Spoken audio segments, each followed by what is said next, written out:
Hello, I'm Bob St. Peter. I'm a pediatrician and the former president of the Kansas Health Institute. Today is May 7th, 2026, and I'm in Hutchinson, Kansas to interview Benjamin Anderson. Benjamin is the CEO and president of Hutchinson Regional Healthcare System. Thanks for joining us today. It's a pleasure to be here, Dr. St. Peter.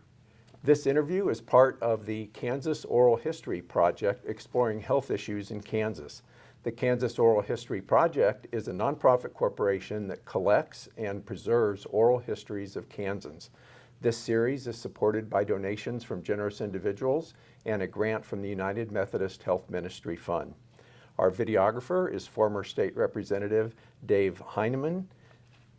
Benjamin, again, thanks for being here. It's a pleasure.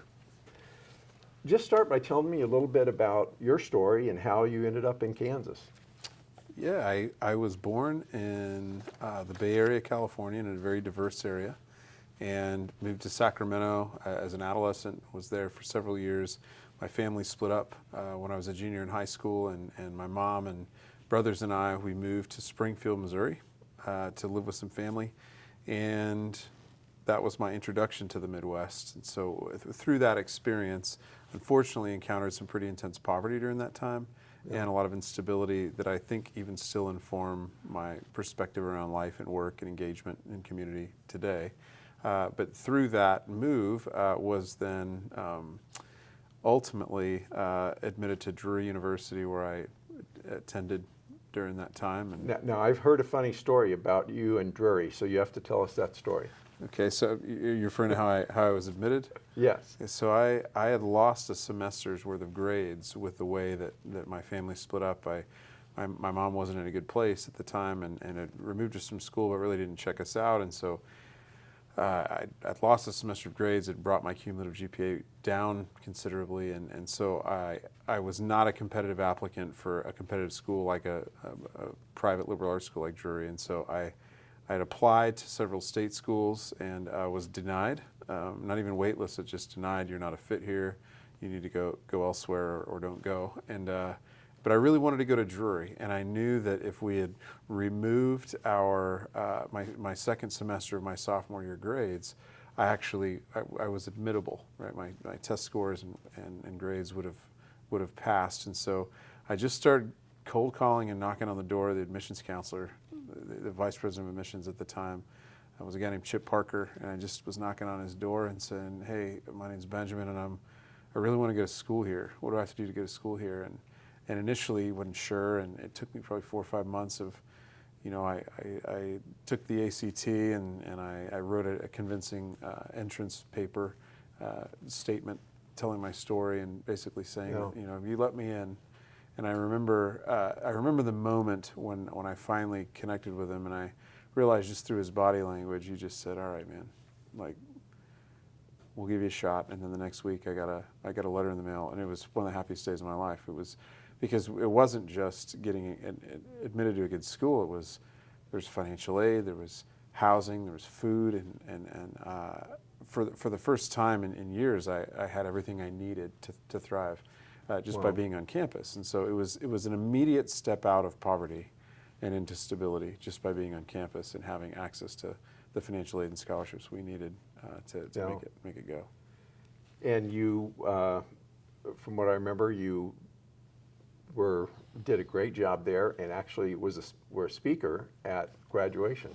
Yeah, I ultimately did commencement. I couldn't believe it. And really, when I spoke at commencement, it was 10 or 15 minutes of telling the story about, not even having enough money to put gas in our gas tank, or four of us in a 2-seater Toyota pickup truck, 1981 Toyota pickup truck, and not having, it was same clothes, 2 or 3 outfits that I would just rotate through that we got at a thrift store, and to be able to even be admitted there it meant more to me than the diploma. And you went on and got another degree from there also? Yeah, I went and got an MBA, and then I went on to Dartmouth College for a degree from the Tech School of Business as well. Yeah. Later on. Yeah, I want to ask you a little bit about that. So then, what happened after you left Drury? So I I got a 4-year degree in English, and the reason I majored in English is because I didn't have to buy books. My mom was an English teacher. She taught me how to write and taught me that I could always keep my grades up if I took an English class each semester. And so I also realized I didn't have a lot of money for books, and you could always rent the only copy of whatever volume it was at the library, and then I wouldn't have to buy. It just kept my costs down, and I kept taking so many English classes that ultimately they said, you can finish a degree in English faster than the one in business. I said, well, let's just do that. Let's just get a degree in English. And so intended to go to law school, really changed my priorities my senior year in college, and ended up going a different path. But I determined pretty early on that a lot of people had helped me along the way to get into and get through college, and so I wanted to spend the next several years of my life helping other at-risk kids do that. And so I founded a 501c3 not-for-profit organization that sent kids to college on scholarships, really diverse backgrounds, and I didn't know the term equity, or wasn't paying attention to diversity. I just knew that these kids were a little bit like me. Springfield. It's still in Springfield. Still in Springfield, okay. And so we founded. I founded this 501c3, not knowing much about running a business, but just as a crash course, pulled together a board, cobbled together a little bit of revenue and some grants, and spent 6 years doing that, living on the fraction of a youth pastor's salary. And I didn't need a whole lot at the time, but in retrospect, it's pretty vulnerable even then. I didn't have insurance, and I was just doing it out of passion. And so helped about 70 kids get into college through a 4-year mentoring program that gave them each what we called a gold card. We'd research colleges that were fit for them from an athletic or academic or financial aid standpoint, and just help them, guide them into college. And spent 6 years doing that, and then I got a call from the college, from Drury, saying, will you come back and be the house father of a fraternity here? And I think I was 25 years old at the time, and so in my last year of running that nonprofit, I was living in living in a fraternity home, and it was like walking back into a hurricane. Like I left as in some ways socially maybe part of the problem on campus, and came back as part of the solution, like working through that. But it was helpful. I think my undergraduate years weren't all challenging. I had a wonderful experience being a college cheerleader. We competed on ESPN at Disney World, and so I got to learn how to be an ambassador for an organization or a college, and so it was able to come back and give back to the college a little bit. But that paid for my MBA, and helped launch me into the next phase of my career. That's awesome. And I think that explains a lot of the things that I know that you have done over your career, maybe those experiences that you just talked about. So we'll have a chance to get into some of those. So what happened next? You had your MBA, you were still in Springfield, and then? Well, I had transferred the nonprofit work to another organization, sort of enveloped it in this other organization, and then went back, was focusing on school. I got a modest salary from the college, but I took a job as an assistant manager at a Walgreens while I was living on campus. And so my days would be 7:30 to 4, I'd be working at Walgreens. 5 to 9, I'd be in MBA classes, and then I'd go home. And until 2 o'clock in the morning, there was thumping bass and loud parties, and just learning how to exist in that, and make sure everyone stayed alive as that happened. And so toward the end of that season, when it was at Walgreens, I heard from the dean of the business school, who said there's an alum in Dallas, Texas, who's looking to recruit doctors to rural areas. He works for a firm that does this stuff. Is anyone interested? And I said, well, if I can take high school kids in colleges and make a match, maybe I can take doctors in hospitals and communities and make a match. Maybe I could do that. And because I didn't have 5 years in banking or insurance or healthcare or what, I didn't have that experience. So I wasn't building on something traditional, but I did have those skills and some better awareness of budgets and business and management, because I'd picked that up over that time. And so I went down and interviewed, gave it my best shot, and I was hired. And it was a commission-based job. It was high pressure, cutthroat industry, or you perform or you're out kind of thing. And so I just committed to be the first one in, the last one out for those years I was there. I read every trade magazine I could. I learned everything I could possibly learn. And it was focused on recruiting just physicians or other healthcare providers? I was really in the physician space. The firm did more broad work than that, but I was just focused on recruiting doctors. And to hard-to-place practices around in Texas or where, Well, or anywhere? I was actually asked to cover Northern California, Oregon, and Nevada, so I could Wow. actually go home and see my family on a company's nickel, Yeah. which was so exciting to me. I could go Yeah. back and actually help recruit doctors. But the places that they needed them were in rural areas. Yeah. And I had married a rural farm kid from Sabetha, Kansas. And so I had a connection to rural that I wouldn't have otherwise had. I'd never been to Kansas other than just knowing her. But it did make me curious about rural areas. And so I just poured my heart into that work and tried to figure out how I could be of value to these rural hospital CEOs. And through that, I fell in love with the work of a rural hospital CEO because I figured out what we're doing at this firm is we're taking a doctor from one community and we're putting him in another one and we're charging $30,000.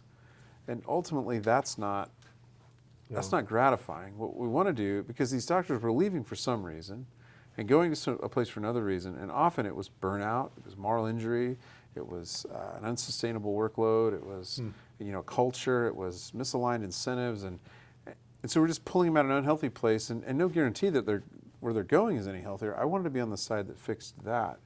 And also, I've always been more curious about what goes on within the broader community and how the health system can help improve a community than only managing a hospital. So, but it's so important that we manage the hospital well first, so that we have the credibility to do anything else. So I've always been curious about that. Yeah. And so I just set a goal while I was there.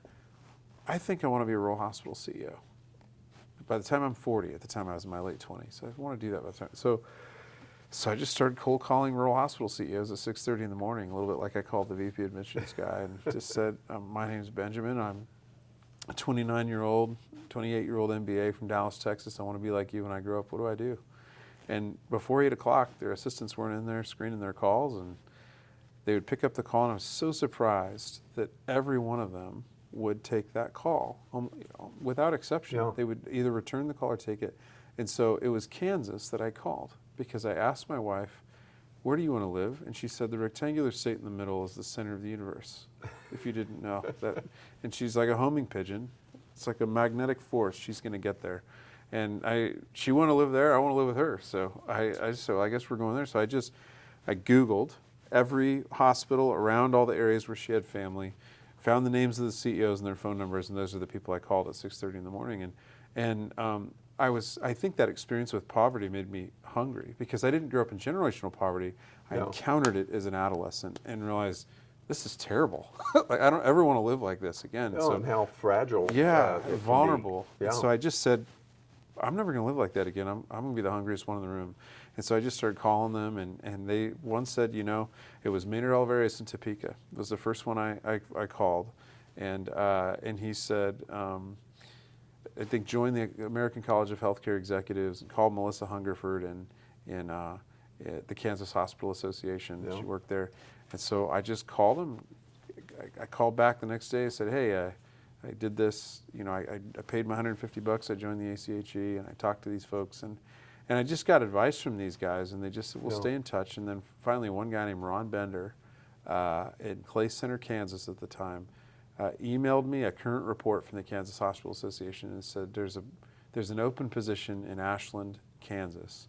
I don't know you. I won't recommend your work. If you use my name, they're going to take your call, but after that, you're on your own. And best of luck. That was your foot in the door. And so I cold called and ended up meeting with a guy from Great Plains Health Alliance who then introduced me to the board chair of Ashland Health Center, who was a local veterinarian. And they invited me for an interview, not because I was qualified, but because they were desperate. And so they couldn't find somebody. They'd had 7 administrators and 11 doctors in a period of 18 months. Wow. And they just couldn't keep stability, and it was an old Hill-Burton, 50-year-old hospital, and poorly maintained, a lot of deferred maintenance. And so I just sat down with the board chair and was transparent about what I knew, and he was transparent with me, and he said, the facilities in this place are 55 years old, the finances are upside down. We've had no doctor for 8 months, no CEO for 6 months. The morale is low here, the turnover is high, and we've got a few days of cash on hand.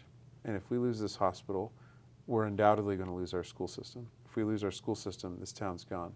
and 125 years of a way of life is going to go away. And he said, I don't, I am prepared to advocate for you despite your youth and lack of experience, which was another way of saying no one else is applying. Would you be willing to come? And so I, at the time, was interviewing at Baylor Health System in Dallas to run a pain management service line for the cancer center, and it seemed like a more reasonable track, right? I could get into leadership that way, and we took a chance, and we moved to Kansas, and I poured myself into that place for 4.5, 5 years, and learned. I mean, poured our heart into that community, and ultimately that resulted in several new doctors moving there. And just after I left, they approved a bond for a new hospital, and they rebuilt the hospital, which would not even be affordable now with all the inflation that's happened, but they got it done just in time. And they built a beautiful facility that's still thriving. They've got stable leadership there, and the same med staff, are still working there. I want to come back to this issue of recruiting physicians and getting them there, but let's move on. If you have anything else you want to talk about with Ashland, but I want to go to your next step. And one of the features there I wanted to spend more time on is your effort around recruiting physicians. But so 4 years in Ashland, and then what happened? Well, 4 years, but there was one special thing that happened that really gave me a look into the capacity of rural Kansas to solve problems. And I think it's a story we're sharing because it really informed how I saw change management moving forward. And so I took a road trip with a dishwasher at the time. He was 21 years old, and took a road trip with him to Oklahoma City to pick up my wife, who was finishing a teaching contract. And he shared with me, he had just washed out of a baseball scholarship and was home sort of licking his wounds and figuring himself out. But he shared with me that his grandmother had just passed away from breast cancer, and she hadn't had a mammogram until stage 4. And had she had it earlier, she'd probably still be alive. And I just asked, I think ignorantly, well, why didn't she get a mammogram? It is hard, assuming that folks just don't prioritize it. He said the nearest digital mammogram is 2.5 hours away. It's in Wichita. And I'd never in my life lived in a place that had that kind of access issue. And so then I said, well, what do you think we need to do about it? And he said, well, I think we need to have a basketball game. And I really wasn't connecting with. I said, well, help me understand what the game of basketball has to do with the mammogram sphere. I mean, and you how are were you in going to fix Kansas that? After all, so But I didn't know basketball that. I didn't know that. So I said, well, why basketball? And he said, well, basketball was invented here. I said, that's debatable. He said, it is not debatable. Go to Lawrence, Kansas, and experience the fog. Basketball is our sport. And what he was sharing with me is if you want to reach people with a message that matters, you do it in a language or a medium they can understand, and here we understand basketball. When I asked why basketball, then he educated me really quickly. I'm wondering, like, who did they hire here for this hospital? Like, what don't you don't know anything about Kansas if basketball's our thing? And so I said, what do you propose we do? He said, well, I think 2 towns can play each other, a girls' basketball game, and those teams can play each other. They can wear pink uniforms, and we'll show up and pay some money at the door, and we'll use that money to pay for mammograms for women that can't get access to them. If we raise enough money, maybe we can even bring a bus with the mammogram machine here. People don't even have to travel, and they don't have to pay for it. And I thought, all right, man, I'm picturing like, how's this going to work? Well, the State Activities Association said you can't have any more than 3 players on a team outside the season. You'll jeopardize your season. And he wouldn't drop it. So then he went back and said, no, we'll have 3 current players on either of these teams, Ashland and Coldwater. We'll have 3 recent graduates, and we'll have 9 celebrity players. I'm thinking. And you set your sights very high, I know, on those celebrity players. Well, I was thinking like the 59-year-old math teacher, and like, are people going to pay money for that? And Joe said, I said, well, who do you have in mind? He said, there's this player named Jackie Stiles, she's the NCAA's all-time leading scorer right now. This is back in 2009. And I said, yeah, I'm aware. I was at the game where she broke the record. I was in Springfield, Missouri, and we're in the same college grade, same college class, and I watched her break that record. I didn't know her from anybody, but I watched her break the record. Well, he said, I don't get her. I said, I suppose you got her cell number. And he said, no, but her dad's a track coach over at Claflin High School. I bet if we just called over the high school. And sure enough, her dad said, here's her cell number. I bet she'd like to do it. And then she committed to do it. I said, who else you got, Joe? He said, well, there's this player named Shaylee Lenning. She's from Sublette, Kansas. And she's leading the nation right now in assists with Kansas State. And she just got drafted by the Atlanta Dream. And I said, suppose you got her number. He's like, no, but this rancher in Ashland is a booster for Kansas State. The Gardner Angus Ranch. And so we called Garth Gardner with the Gardner Angus Ranch, and he said, yeah, I know the athletic director. I'll get her cell number for you. Give me a minute. And that afternoon, we had her cell number. And so Shaylee said, well, Jackie's coming. I'm coming. Well, then players from K-State, KU, Missouri, Missouri State, Iowa, USC, Notre Dame, Texas, Oklahoma, Oklahoma State, Montana, Montana State, Tennessee, Ohio State, Old Dominion University, all committed to come play in this game because Jackie was there. Yeah. Well, then the KU cheerleaders said they'd be the cheerleaders for the game. K-State said, wait a minute. If KU's bringing their cheerleaders, we're coming, and we're bringing our pep band because we got to one-up KU. So they brought the pep band to the game. And so then Fox Sports Network agreed to broadcast this game live from coast to coast out of Ashland, Kansas. Spent a whole day wiring that 1960s gym. And it sold out in an hour at $30 a ticket. It sold out. There were kids that were camping outside the elementary school ready to buy tickets. And it sold out in an hour, and it was on national TV. And Fox Sports won an Emmy for broadcasting it. Well, the first game raised $70,000. The second, and then it went on for 10 years and until COVID. It raised over $500,000. And the bus came and still is going there to this day. To do mammograms for people Pap who... smears, mammograms, colonoscopies, HPV vaccines, now not just for women and men, and it doesn't just pay for preventive stuff, it pays for cancer care. Anything that health insurance won't cover, and if you're uninsured, it covers it all. They pay for that, and that went on for 10 years. It's so easy to see where your vision of the role of a hospital in a community lies, just listening to these stories that you've been telling. So that's awesome. I'm glad you brought up that. Well, it that wouldn't have part. happened, Bob, if 5 towns didn't work together around Yeah. it. There's only one place where the band could stay, and it was at this reunion home at a lake in Coldwater. Otherwise, they couldn't come. But our town had, the sheriff had confiscated drug funds that could use to fly everybody in, right? Because they got that on 54 Highway. They just took people's. We thought if the drug company, or if the drug lords knew it was such a good cause, perhaps they wouldn't have minded. They wouldn't have minded. Yeah. We all worked together to make it happen. Is the point? Yeah, that's awesome. That's Yeah. awesome. So, tell me about the move to Lakin. What led to that? I got a call from the board chair in Lakin who'd read some of these stories. I think one was in Sports Illustrated or some of the publications. The NPR, I think, had featured how we were recruiting doctors. And he said, I think you need to come here. And I just said, I'm really not interested in moving. If we're going to move anywhere, it's going to be Northeast, closer to my wife's family. But we're pretty settled here. And he called 3 or 4 months in a row until finally he just said, I want to understand. Did that remind you of somebody, the persistence? That's right. So his name was Dr. John Weed. He was a local dentist. He was board chair. And he said, what matters most to you? And I said, well, what matters most to me is different than what matters most to my wife. And what matters most to her trumps what matters most to me, like as far as where we live. Because I live in this hospital. She's the one that's really live in the community. And he said, what matters most to both of you? And I said, well, I want a place where I can be creative, where I can engage in a community, run a good organization, and then engage in the community to help lift up the economy and the sense of well-being within a community. And I want a board that give me freedom to be creative and to do some work on a national level as well, right? To affect policy and advocacy, things like that. And I said, what matters most to my wife is that I'm not in a job that's going to take me away any more than this one's currently taking me away from her. We're starting a family, and she's also more, she's the CFO of our household, so she doesn't want to be in debt and like those types of things. And I said, but along what matters most to me is I want to go to Dartmouth. I learned about this healthcare delivery science master's at Dartmouth, and he just said out of his, just immediately, impulsively, we'll pay for it. I said, well, that's not a cheap degree. And he said, yeah, we got it. And I said, well, you're the chair, but you're not the board. Can he just say, just come visit with us? And so I went up and visited with him, and he said, yeah, we'll pay for it.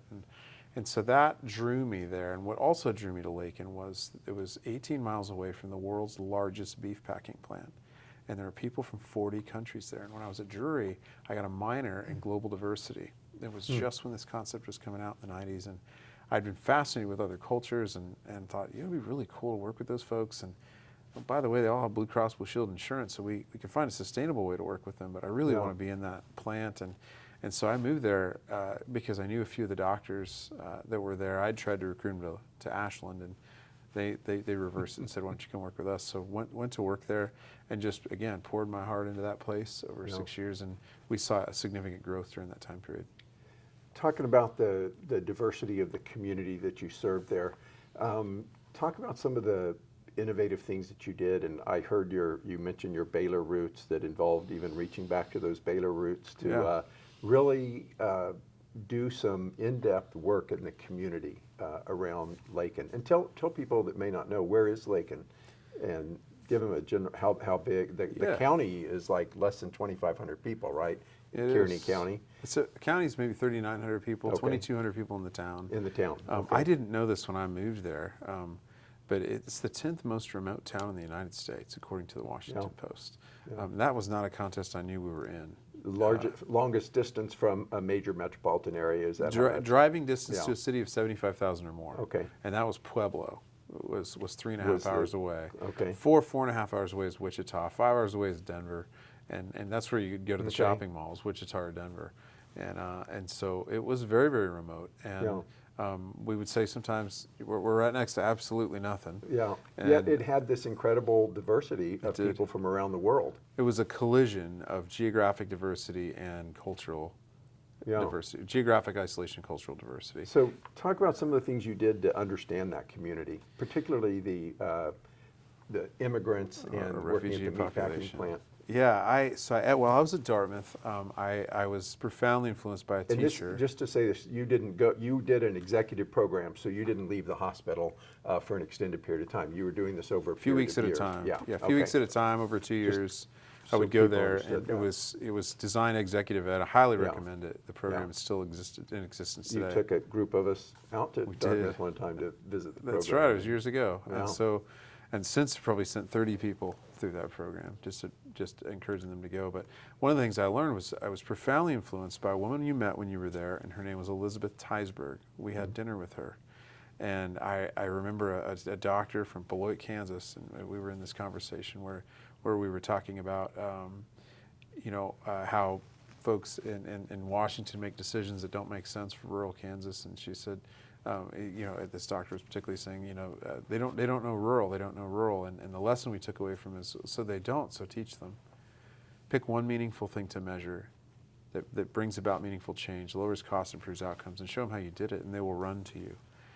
Don't wait on the feds to solve your problems, you solve them. And Elizabeth Teisberg had a profound impact on me, and one of the things she showed me was, with disparities, you take what you're already measuring, and you just divide it by people group. And see what happens, because there was this perception at the time that disparities are for urban places to figure out. They've got all those kinds of issues. We're a rural town. Everybody's equal here. Like we all do. We'll bootstrap it, and so we didn't have a disparity issue. And her challenge to me was, how do you know? Don't assume you know without looking. So take what you're measuring, divide it by people group. And so what we did was, we engaged our community in a connection with Baylor. So my granddad went to Baylor. I'd always wanted to go to Baylor, didn't have the means to do it when I was getting into college. But I'd stayed connected there, and I started hosting through a connection there. One of my mentors was the CEO of Baylor Health System at the time, a guy I'd cold called named Joel Allison. And for 5 years, he took my phone calls. And he had brought me down there and introduced me to the Honors College. And I'd hosted while I was in Lakin, 30 interns from Baylor to come up and do summer work with us. And the first group that came up, we pulled together a community engagement survey through the University of Kansas School of Medicine, Department of Preventive Medicine and Public Health, where we asked the community, so it wasn't just door to door, but we engaged them through what's called community-based participatory research. What services in 7 categories of this community are you aware of that would help you improve your health and wellness, and what do you want to see more of? And it was in education, it was in healthcare, it was in the faith community, it was in the employer community, public health department, these types of areas within the community. And we said, in these areas, what are you aware of? The research and extension office was in there. And they would check the boxes. It was all quantitative. They'd check the boxes, and they'd get $10 in chamber bucks, which is like a religion in rural Kansas. Like, you keep the money local, right? And so we had this grant from the United Methodist Health Ministry Fund, gave us the grant money to do it. And so we had this 10,000 bucks. That was, it was gold. Everybody was after that, 'cause you buy gas with that, Yeah. And so we got out in the community and how to do it. And these kids from Baylor, we just opened doors for them through. Malcolm Gladwell in his book, The Tipping Point, calls a category of people connectors. And it's not necessarily the mayor or the school board president. It's the home health worker. It's the gas station attendant. It's maybe a teacher or a para that just everybody knows and loves them. That knows the right people. And when they got sold on it and they realized they could get some incentive dollars, chamber bucks for then they opened doors for all of them. So they went into employers. They went into the local coffee shops. They went to the seed salesman that knew all the farmers. Do I remember something with getting into the big meat packing plants? Did you do so? We did. And so those that worked there, so that was round 2 of that survey. Okay. So we did this for several years in a row, and then ultimately the Kansas Health Foundation helped us fund the broader work that was in 6 counties. Okay. That was in year 2. But in year 1, we had an 85% response rate Right. of the households in our community, and really only in the last, Which is phenomenally high for those very, who very high aren't from a familiar public with- health standpoint. Yes.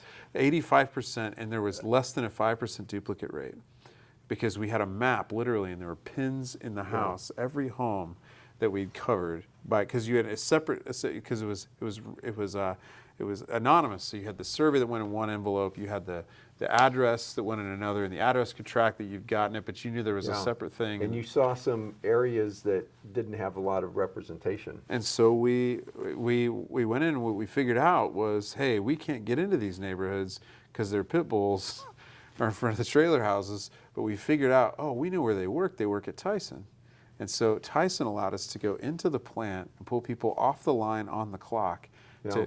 And they got a break for doing it, and they got $10. Yeah. And then we were able to capture them. And while they were at Tyson work. saw the potential for improved health and well-being, did. reduced missing work. And They did, and so that got us in where a grant from Tyson actually paid for care coordinators that were employed by us to go into there and funnel us people from primary care. Remind everyone, you're in Lakin as a hospital administrator, and you're out doing all this. Okay. Well, or other folks are doing it. Yeah.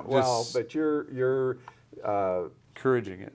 You asked for the opportunity to be creative and do different things. So these are some of the things you took on. So important and so we started recruiting doctors with the data that came from that, because what we did was we took the data and divided it by white versus Hispanic. And Caucasian folks in every single area of healthcare were more aware of healthcare services than were Hispanic or Latino folks. And in all but 3 categories, white folks desired fewer services than Hispanic folks. The only 3 exceptions were, I think it was hospice or end-of-life care, it was mental health services or palliative care, addiction or mental health services. Okay. And there were some cultural reasons as we did some qualitative interviewing. But there was a clear disparity around awareness of services and access to services between one population and another that we couldn't unsee. Like once we see that, like knowing about that and just doing nothing, that's not something we can live with at that point. But that was the challenge that came from Dr. Teisberg at Dartmouth, was look at this and figure it out and ask them what matters most to them. And so we did that, and then we built out infrastructure around that had everything to do with the health system so that we could adequately meet the needs of our community. And we had the credibility to find millions of dollars in grants when we were there because we had the voice of the community saying it in a unique way. 85% of the households in this community said this. Any arguing? No. So we got the dollars to do something with it. That's awesome. You mentioned the variety of people that were living in that part of the state working at Tyson's. Talk to me a little bit about some outreach that you did, in particular to families, I think from East Africa, that involved getting into people's homes and learning about each other. Memory lane, Dr. St. Peter. This is going back a few years. So we discovered that there was a group of East Africans that were particularly isolated. And this is in 2014, 2015. And their reputation, we're from Somalia, but reputation was wild drivers, turn right, hit a building. Like if there's a fight at the Tyson plant, it's between a Somali and someone else, like sort of dukes up warrior culture. And that was by reputation. But we were just particularly curious about that group. So my kids and I and another family, we just started going into the African shop and knocking on and saying, hey, can we buy some tea from you? Can we buy some, there's tea, dates, raisins, and one other thing. I think whatever I could use at our house until my wife's like, no more dates. We're all going to have diabetes, right? So we just kept buying, just finding reasons to get into there. And through that, just slowly started building a relationship with them. And then ultimately got a phone call and an invitation into the home of the patriarch of this community, patriarch of this community. And then through that, they started asking questions like, we're trying to get a driver's license, but we don't understand the test. Like not all of us speak English. Could there be a translator? Or, hey, how does health insurance work? Because I pay the premium, but then I have to pay to use my insurance. And I said, man, I'm in healthcare. And it doesn't make sense to me either. It's crazy. And so we just started figuring out how to help them navigate some of these issues. Or I need to go down to the city building, and is there somebody who could help us?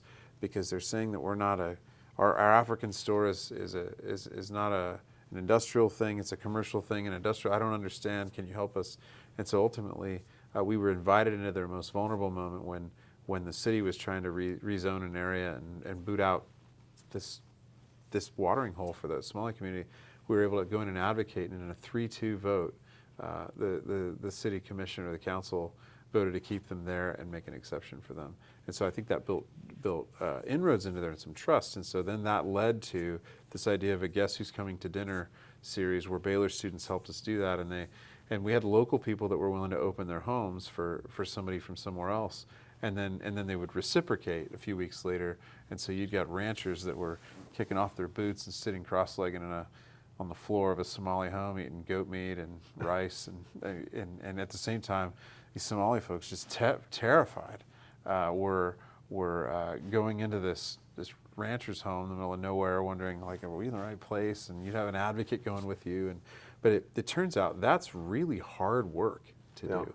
To get people to, I mean, it's easier to give a doctor a $50,000 retention bonus than it is to get a local community member to even invite that doctor into their home if they're new. Yeah. Because if we're honest as Kansans, we don't audition for new family members very well. No. We have our Sunday after church people. It's not that we think poorly of it, we just don't think about you. Yeah. And I think we had to learn in our community that the 2 fingers coming off the top of the steering wheel wasn't actually hospitality. Like, you got to have people over, you got to break bread with them or accept their invitation to go. And so we learned that.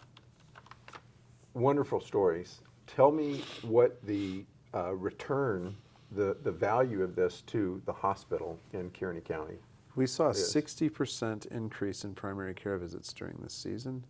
And guess what? They're privately insured by Blue Cross. Because they're all working at Tyson. A lot of them were. Yeah. We saw our obstetrics numbers double. They went from 180 to over 375 babies a year in a town of 2,200 people. So you were drawing from surrounding areas, 20 not counties. just Lakin. But immigrants, first-generation Americans, have babies. And in this country, we have a population issue. We have a birth rate issue. And the ones that are having babies are first-generation Americans. And we appealed to them. We built trust with them, and they said, I'll choose there to have my kid. And so 30% of our OB volume came from Garden City and out to Lakin, which is where these folks were living. And that's, what, 25 miles away? 25 miles away. Yeah. They would drive out, leaving a community with OBGYNs to have family doctors deliver, because that one gets me. She's been to where I'm from in Africa.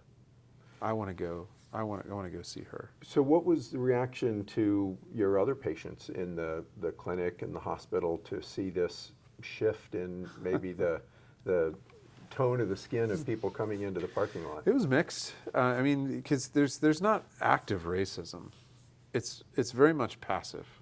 And so no one's going to go, I hate black people, or I hate this group or that group. They're not going to say it out loud. Yeah. But they're going to bristle up or behave differently, or nonverbals will be there, that kind of stuff. And so overall, there was an acceptance of it, and part of it was it was because we're more profitable and therefore using fewer tax dollars to subsidize our operations.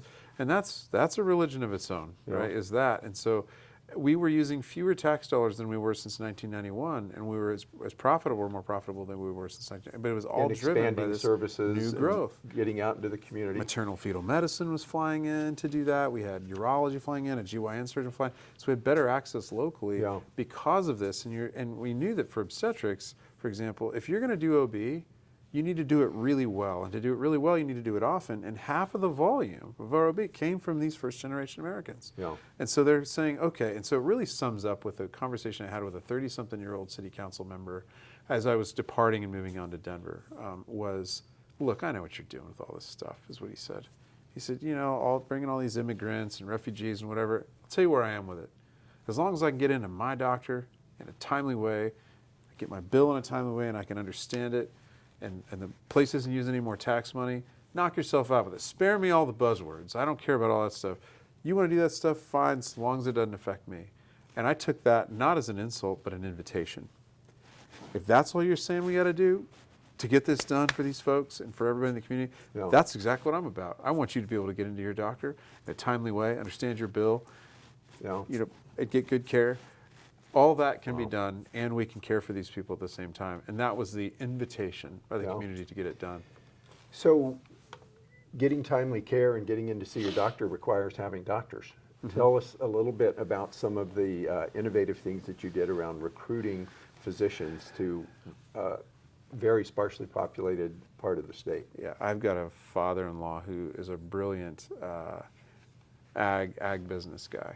And he invented a piece of farm equipment called the hydrobed in Sabetha, Kansas, which I knew so little about ag at the time. I thought it was a waterbed, but turns out he really changed things for farmers. But he taught me this analogy.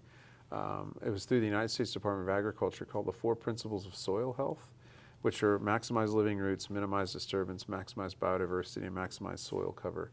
And really, they came out after the Great Depression and the Dust Bowl, and ensuring the Dust Bowl would never happen again. But really, it had an epiphany as I was talking about those things. If a new doctor is like a seedling, into what are we planting them? Is it rocky, sandy, yucky stuff? Is it fertile, nutritious soil? What is it? Because you can tell a whole lot about the soil or the environment by looking at the condition of what's growing in it. And if what's growing in it is wilted, it's struggling, not very healthy, I mean, it may be the weather, but it's likely not all the weather. And you can't change the weather, but there's a whole lot you can do to weather it. And so we started looking at the environment, and then we started analyzing what are the motivations of a doctor who would choose to live in an area that smells like feedlots in the summertime, where the icicles freeze sideways in the wintertime. A little bit of wind. A lot of wind, and it's really cold. There's nothing blocking that wind. And it's the people who choose to live out there generationally are the grandchildren of the survivors of the Dust Bowl. They're a scrappy group, kind of gritty, hardworking, sometimes stubborn, but like just salt of the earth, hardworking, attention deflecting, honest as the day is long. Your children and your grandkids are going to have to live with your last name, so you make decisions like that kind of people. And but the people that would move into that, I've discovered in 20 years of recruiting about 6 categories or profiles of folks. The local kid coming home. Happy holidays if we find that one, right? Because there aren't enough of them. But if you find one, great. There's the work visa doctor, treated like the foreigner. Here for 3 to 4 years, the federal government's attempt to solve a workforce issue. Rely heavily in these rural areas on it. There's the troublemaker. Now this one cuts up goats in the front yard, or drinks a mysterious red potion, slurs his words at work, or sleeps with the nurses, or throws instruments, or yells the F-bomb in inappropriate places, has the in-and-out service for high school kids. They can't get a job anywhere else. Can't get a job anywhere else. So I spent more time on that one. Okay. Not that there's any of those in Kansas, but if you get on the Kansas State Board of Healing Arts website, you'll find some doozy stories that go on. So because some of these places will succumb to the only ologist, right? I'll go out there. There's the coaster, done working, not done getting paid, bought too many Harleys in their 40s, or they didn't save enough, or their kids are, still on the payroll, and they need to keep working, but their body's done being on call all the time. So I'll come take a full-time job with a full-time paycheck, but you can hire locums to do the call. Yeah. There's the money doctor. If you pay me $1 million, I'll go anywhere until somebody pays me $1,000,001, and then lastly, there's the missionary, the one that's driven by a sense of mission or purpose. It's greater than themselves. The greater the need, the more they're drawn there. What we figured out was that was really the one we were after, and if it happened to have local ties, then even better. So we set up environments, including 10 weeks of paid time off per year, to send them overseas to do what they so love to do, saying, if you want to go to Africa, great, Africa's here. Somalia, Ethiopia, Eritrea, Sudan, that's here. You want to go to South America, South America's here. Mexico, Ecuador, El Salvador, these places, they're here. If you want to go to Europe, we have people who speak Dutch or German and Spanish, but no English. They're So they Mennonites. could see those types of patients right there in Kearney County.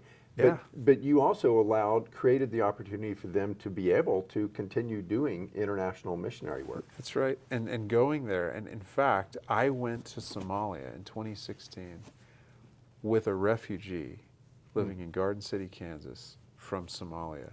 And my experience in Somalia was entirely different because he was there vouching for me. Yeah. He said, no, he's with me, he's good. Yeah. He's cool. And so I didn't feel unsafe. I felt covered. He was looking out for me. He knew how to navigate things in ways that I never could have. And that gave me a connection to the Somali community, because before I left, the day before I left, the imam from that Somali community came to me with a large duffel bag and said, I'd like you to take this on the plane with you. Like, wait a minute here. What are we doing? And it was vitamins. It was love notes to his wife and kids. They were all going to be 1 kilometer away from where I was in that country. And no greater gift could I have given this man than to go to his home, his family home. And for me as a white American, to be invited into that Somali home, having been in the country one day. Like, there were Americans that were there for years and had never had that happen, and they invited me in, and I ate with them and met his daughters and took pictures, and so that gave me a permanent, forever connection to the Somali community in Garden City. Wow. So tell me about the doctors that you were successful in recruiting, and you've been gone from Lakin for a while now, but is that a system-wide solution to the shortage of physicians in rural parts of the country, or how successful were you, and do you think that it is a strategy? We recruited 14 medical providers into our community. Some were CRNAs, some were APPs, some were doctors. And those are advanced practitioners who are nurses that have received specialized training. Some were PAs or nurse practitioners. PAs, physician's assistants. We recruited so much that we actually lost our HPSA score, our health professional shortage area score, that was going to put our rural health clinic status at risk, because you have to be in a HPSA designated You have to area. have a shortage of healthcare providers to qualify, and you had recruited so many providers. So that we didn't need it anymore, and so I had to call the governor's office and get them to make an exception. Can we please keep our rural health clinic status, because we actually aren't in a shortage area anymore. Yeah.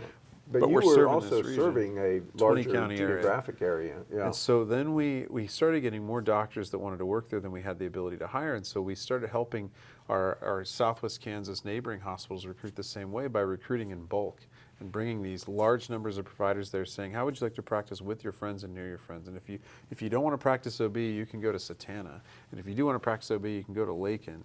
If you want to do inpatient, outpatient work, you could go to Tribune. Yeah. And so we recruited this large number of about 20 providers into the area, beyond what we did in Lakin. So there ended up being about 40 medical providers in Southwest Kansas that were serving, a huge number of Southwest Kansans. Yeah. And so we just started flying them in on weekends, twice a year, and sponsors were helping. The Methodist Health Fund helped once, and Associated Purchasing Services helped, and farmers started giving us their airplanes to fly them in on small planes so they could get there for a weekend.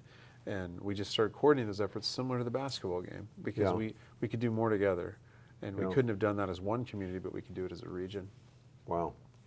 So why, you said that this had a very positive impact on your volume at the hospital, deliveries, clinic visits, whatever. That's an obvious reason why the hospital would like the kinds of things that were going on, but why is it the role of a hospital to engage in the way that you've been talking about at the community level? What is that just Benjamin's view of the role of the hospital, or is this something that other hospitals share? Well, I don't know that it's particularly the role of the hospital, but it's the role of a leader. That leader could be a superintendent of schools, or it could be a hospital administrator, it could be a city manager, it could be an organizer, some sort of United Way director. It could be, but it really comes down to leadership, which is how the Kansas Leadership Center has always defined leadership, which is influencing others for the common good. And maybe it's not by position, but it's by a moral imperative that if we don't, people die. Can we live with that? No. So I can do it as well from a seat of a hospital president as somebody who runs a school system, or pastor. Pastor could do this. They're very influential in their communities, and could be a state legislator who just is so connected in the community and is a darling in the community. It could be any of those areas. I just so you happen to be a hospital administrator, okay? And to have the credibility to do any of that, I have to run a really good hospital. Okay. And so we got to focus on running good operations. You got lousy schools, you don't have the credibility as a school administrator to do anything like this. So you focus for sure on running a good operation, and then from there.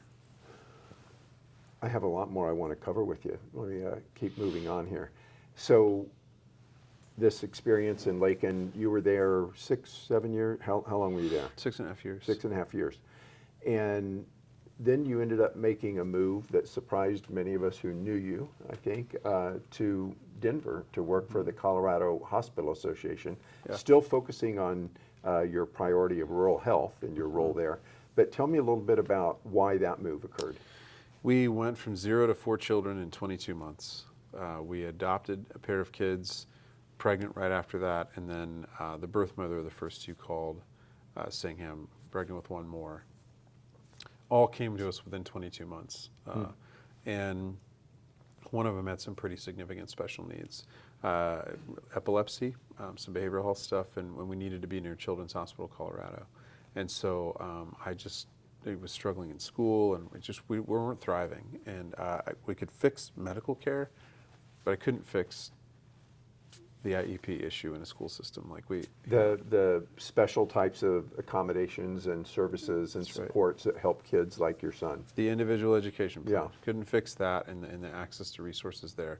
And so we needed to be near a school called Denver Academy, which is ranked nationally, to help him learn how to read and get caught up. And so I just called up. I'd been on a speaking circuit for 4 or 5 years telling the story about Lakin, and I called the president of the Colorado Hospital Association and said, hey, I mean, you told me to call you sometime. You have any work I could do there? And he said, well, we're in the last few days of interviewing for a vice president of rural health for the Hospital Association.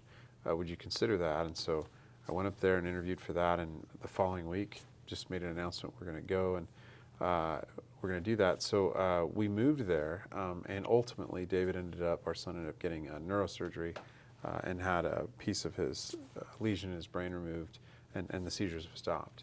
Which that allowed us to then return to Kansas ultimately 4 years later, and be in a more stable place, closer to family. So.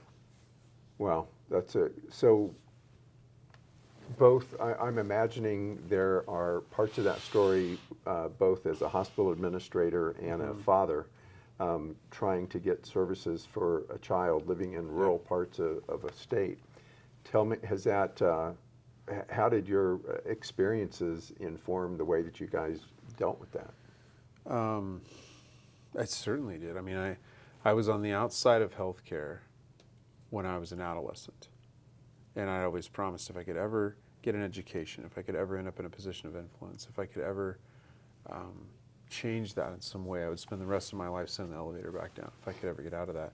And then I found myself as a dual master prepared healthcare executive not being able to access the very services that we were trying to provide to other people. And that's such a vulnerable feeling.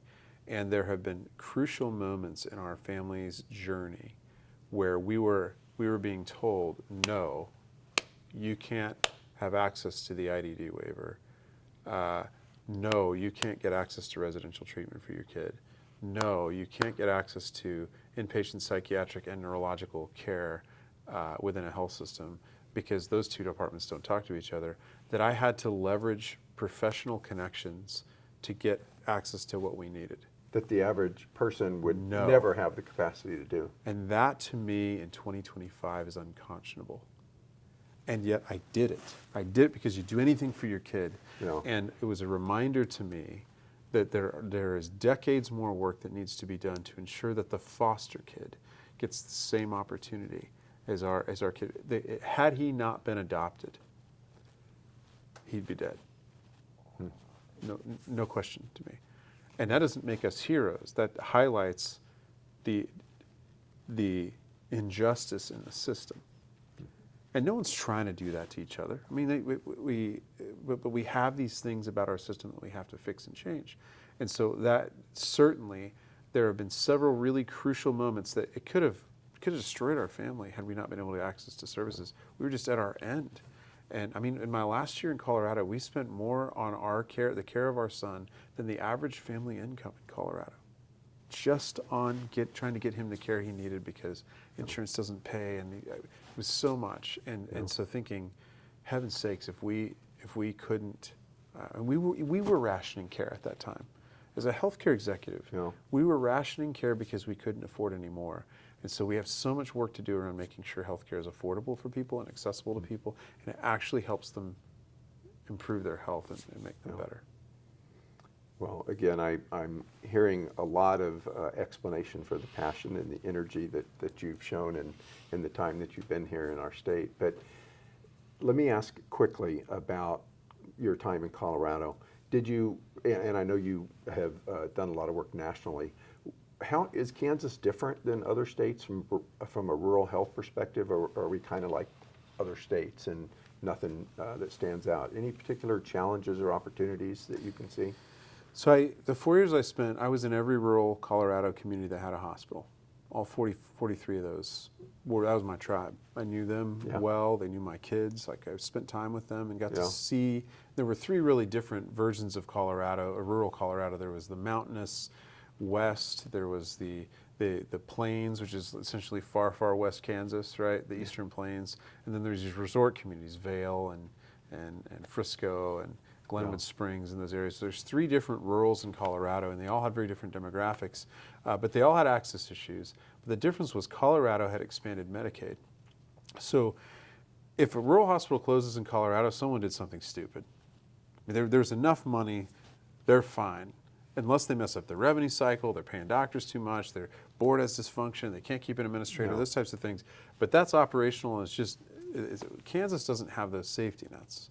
So you have to be really, really disciplined operationally. Kansas is one of 10 states that have not yet expanded Medicaid. They never did, And so we don't have those. So we're scrappier. We've got to go track down grants, and you got to be really solid with your revenue cycle. We go track down grants and scholarships, and you got to access all different kinds, cobble together all kinds of resources to make a hospital go. And it's one of the reasons we have more hospitals at risk of closure than any other state in the country, is we don't have the safety nets that we saw in Colorado. And so it doesn't mean that we can't provide care here, you just have to be pretty creative about getting there, especially for the most vulnerable among us. One of the themes that we're tracking through all the interviews that we're doing for this series is around America's health rankings that looks at the rankings of states. And in 1991, Kansas ranked as the 8th healthiest state in the country. And there was a steady decline over a few decades to a low point in 2022 where we ranked 31st. We've bounced back up a few places since then, but Kansas experienced a larger decline in ranking than any other state in the country.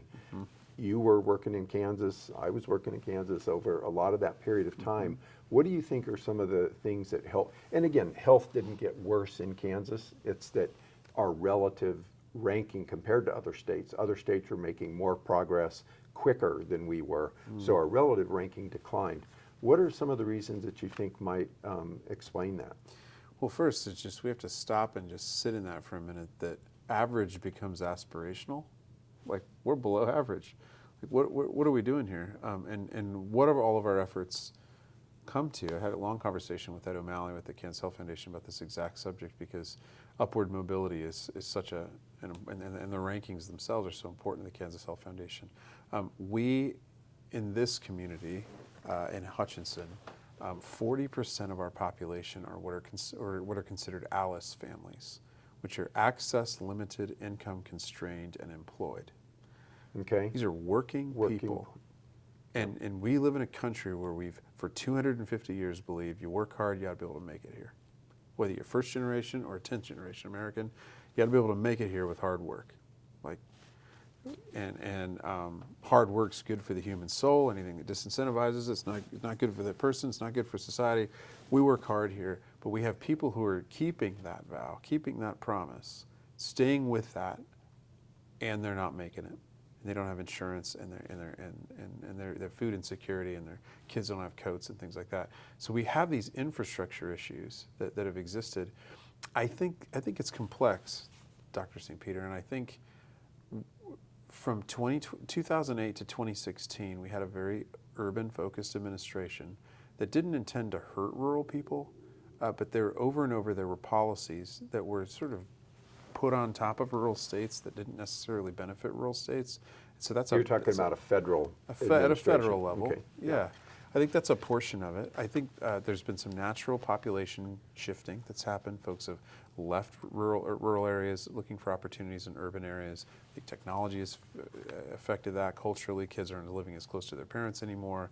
I think that's a factor. But when we were living in western Kansas, we saw over and over these federal policies that would come that would not be helpful. But I think we have to look at what's the infrastructure, what's the environment that's in place, because we focused during that era, those decade or two, so it wasn't just tied to one presidential administration, but there was this season where we were shifting toward a more urban focus around racial equity, and we were ignoring the other disparities around geographic disparities. And one of the things I think I've concluded during that season is we can't assume that one disparity matters more than another. Racial equity is a defining issue in this country. It's extremely important, one of the most defining issues of our generation, and it's not the only issue. That when an urban American, or when a rural American is 50% more likely to die due to unintended injury than an urban American, the Western Kansas phrase for that is, that ain't right. It just ain't right. When a woman in a rural Southeast is more than 3 times more likely to die during childbirth than an urban woman in Denver, we have a problem. And we have been on the receiving end in Kansas of those geographic disparities. And we have these infrastructure issues. And so the way that we've been able to connect here around the concept of equity, which has become a political word and all that, is basically to say, ask, are rural Kansans, are they dumber than urban folks because they die sooner? Or the smoking rates are higher or whatever? Well, no. Like, one human in this country is not inherently inferior to another. We have environmental issues. And so insofar as we can address the environmental issues, we address the issues, and then we're focused on upward mobility and helping people that are already working hard get where they need to go. And those gaps still exist in Kansas today. And I hear in the way you've described the things that you've done in several different positions, really trying to address that broad set of issues that you're talking about there, not just the medical care provided inside the walls of the hospital. It won't get it done. Yeah, we looked yesterday. We looked at our employee health plan. We did something bold with our employee health plan and eliminated all out-of-pocket if you get your care in our health system. For the first time ever, our patient care technicians can actually afford the services they're providing to other people. It's been a wild experiment. The Kansas Data Trust is about to study it for us this year and look at the economic impact. But we looked at the data from 2025 yesterday. What happens when everyone who works there and their families gets unlimited access to health care overnight? Like a surgery, $0. 9 months of prenatal care, deliver a baby, no out-of-pocket. Drugs, no out-of-pocket, other than GLPs. You said you did that with your current employees. So bring us up to your current position. When you left Denver, you came back to Hutchinson. So talk about that, and then continue the story about what you're doing here. So currently the president and CEO of Hutchinson Regional Healthcare System. Had a conversation with a few colleagues. Among them was Kim Moore from the Methodist Health Ministry Fund about Hutchinson, and the hospital had not weathered COVID well. It was in a kind of a vulnerable place, and we were needing to make some changes. And so I'd interviewed, and I'd known the board chair from being on a KU board with him, and so I'd come back a few years ago and have been really focused on the steady rebuild of the system since then. And one of the changes we made, because we figured out that about 50% of our our spending for our own health plan was spent outside of our system, that our own employees weren't using our health system. They were going to Wichita or Newton or somewhere else. And so we needed to change that. So we said, well, then we'll incentivize them. We'll eliminate any out-of-pocket if you get the health care here, knowing that it's just really about 20 cents on the dollar, the expense, because we already have all that all the fixed costs in place. And so that significantly changed behavior, folks. Out of several hundred MRIs that were done in 2025 among our, several thousand of our employees and their spouses and their families, 3 were done outside of our health system. After you made this change? After we made the change. Yeah, and previously it was a significant far higher number. than that. Yeah, far higher than that. But it immediately changed when they realized, oh my gosh, I could get an MRI, or I can get an MRI now on this knee that's been bothering me for 5 years when I couldn't have afforded it otherwise. Yeah. So people started addressing it. And so what we looked at the data though, and in 19 of 20 categories around chronic illness, we're behind the benchmark. We're worse off. Our employees are not all that healthy. And so what it's showing us is access to care is one factor. It's not the only one. And we now have a plan where you can be as healthy or as unhealthy as you want on our health plan. But we have to look at community-based infrastructure if we want to lower the cost of health care for our own team members.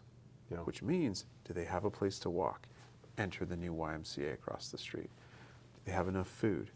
We work that through. Do they have housing? Are they in a safe place? Can they get to work and back? They have transportation. Who's watching their kids? All these things will affect their stress, will affect their mental health, affect their physical health. So we have to be in that space if we're going to be able to manage the cost of health care. So much of it's outside the health system. So we have to be in that space if we want to sustain healthcare delivery in general. Yeah. Otherwise, people end up in the ER for something that has nothing to do with medical care. They come in there and it's totally avoidable. Yeah. What is, Hutchinson's a bigger community than either Ashland or Lakin. What's different about being here in Hutchinson? I would say the story of Hutch, we call it Hutch. The story of Hutch, Kansas is the story of Middle America.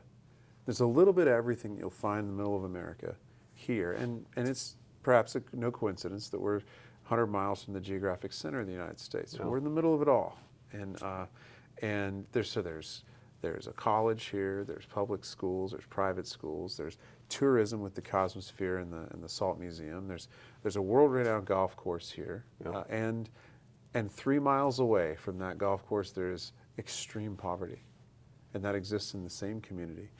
There's infrastructure issues, there's public health disparities, there's the 67502 wealthy, and there's the 67501 poor. Those are zip codes. Those are zip codes, Yeah. and rarely the two shall meet, right? And we have these issues, and we have to address them as a community. But the solutions that come out of a place like this are solutions that could be applied in other areas of Kansas and across the country. And those are exciting opportunities as we look at the future. That if we solve some of these things here, like Dr. Teisberg said, we can tell CMS, we can tell the federal government how we did it. We can show them, and they're looking for solutions that bring people together to improve the health of Americans. Yeah. Do you think that the challenges that you face are greater or hospital administrators face? Are they greater or different in some ways than the challenges that administrators in bigger, middle-sized, we're not a big metropolitan area here in Hutch, but it's a lot bigger than some of the rural communities in the state. Are they essentially the same challenges, maybe with just different tints, or are they fundamentally different? I think there's some of the same challenges, and really there's some of the same challenges we saw in rural East Africa.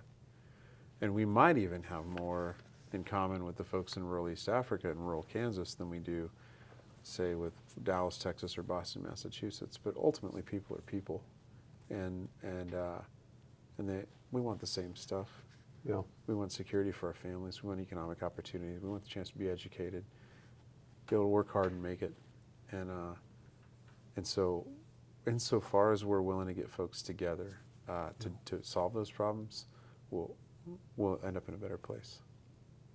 Wow. Well, we've covered a lot of territory today, and it's been a lot of fun. Thank you very much for joining us. Well, thank you for the conversation, Dr. St. Peter. It's nice to spend time with you again.